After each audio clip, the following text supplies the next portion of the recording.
Right, well, here we are. It's Tuesday, the 9th of July, and we're about to head off on our big adventure for the next 3 months. Our plan is to head to Cape York. How far up we get, we don't know. We've got 5 days booked in Cooktown, but that's about as far north as we've got booked and settled at this stage. So today we're heading probably to Cowra, I would suggest. Probably Cowra or that other little place, Goolalongong. I've forgotten its name. Goolalongong or something. Yeah. But I think Cowra's closer. Yeah, I think Cowra. So Cowra. Yeah. Alrighty. Here we are at Mount York, our first stop for lunch today. So this is the entrance to the Mount York lookout, and there's an obelisk down here to the road builders.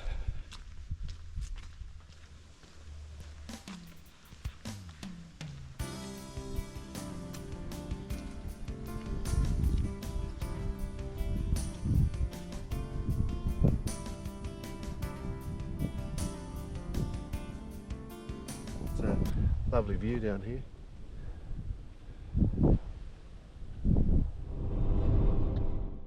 We said in the introduction that we're heading north to Cape York. However, for the first week, we got a little detour. We're actually heading down to Wagga for 4 nights to see his family down there, and then we'll be turning and starting to head north. So, first port of call will be Cowra, and then after Cowra, we'll be then heading to Temora for a night overnight there, and then heading down to Wagga.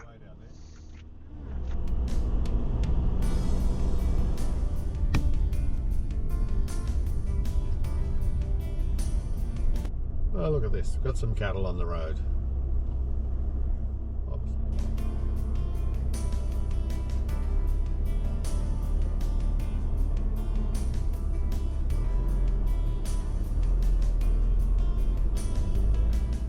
Well, here we are at Temora free camping spot. It's the old railway station spot, and right next to the railway line. It was actually quite active last night. We was quite surprised by the amount of traffic movement on the freight line. So yeah, which is good to see.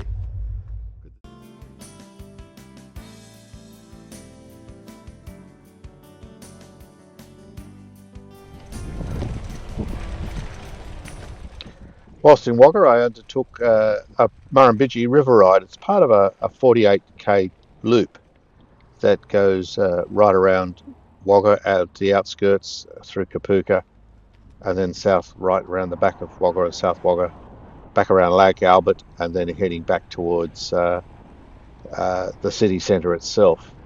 Wagga, other than this track, doesn't have any other cycling infrastructure at all. But it was nice, and it was nice to get around and explore a little bit, and along the levee bank there, as you can see in the video.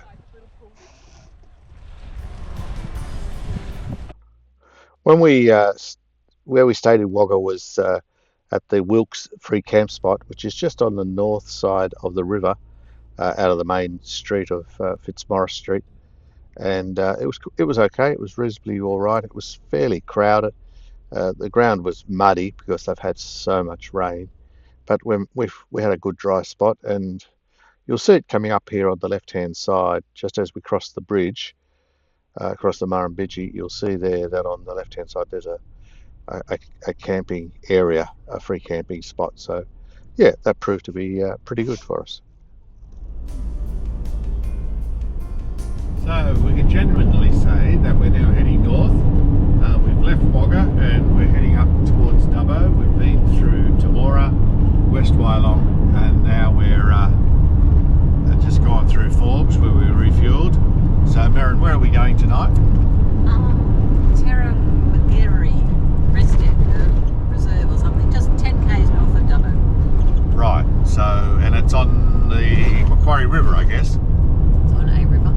It's on a...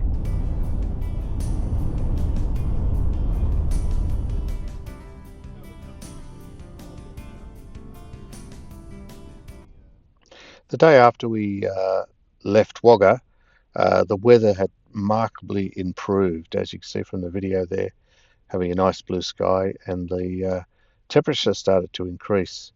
On the first day, we went to Gulgandra for morning tea, which is always nice. We like Gulgandra. And then we headed up the Castlereagh Highway into Walgett. At Walgett, we had our lunch there, just in a nice little park with a lake. And then from Walgett, we then continued along the Castlereagh Highway until we got to Lightning Ridge. And at Lightning Ridge, we did a turn off. You got to turn off the Castlereagh Highway into Lightning Ridge, and we just had a bit of a look around the area. There's a lot of water on the side of the roads all the way up, so they've had an extremely heavy amount of water over the last couple of weeks. Once we left Lightning Ridge, went back to the Castlereagh Highway, we then started heading back up the highway towards Hebel, which is just across the border. And then we went across to Dun Bandy on the Bowline River. It was a nice little camping spot there, which we really enjoyed. It was a very pretty spot. There was some swans and pelicans, etc.